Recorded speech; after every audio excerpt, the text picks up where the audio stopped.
Is it bad judgment or good judgment to hit Iranian sovereign territory in Damascus?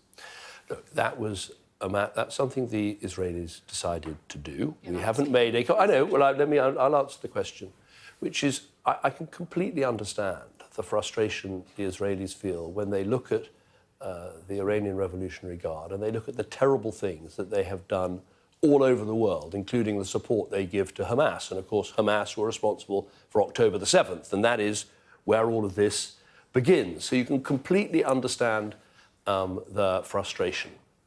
Yeah, but what about Iran's frustration at part of its sovereign territory being flattened?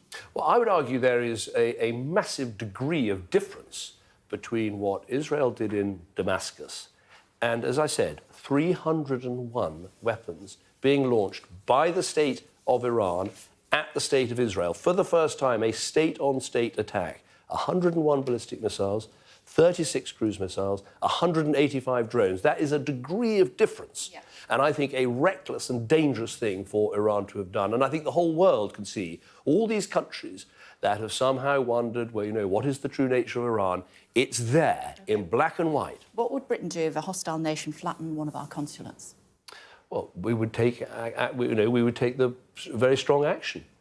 And Iran would say that that's what they did? Well, what they did, as I said, was a massive attack. So they were right to respond, but they overreacted, is that what you're saying? What I'm saying is that the attack they carried out was on a very large scale, much bigger than people accepted. Did they have a right to respond? Well, countries have a right to respond when they feel they've suffered an aggression. Of course they do. But look at the scale of that response. Had those weapons not been shot down, respond, but they just overreacted. There could have been thousands of casualties, including civilian casualties. I think that's a really important point to take into account.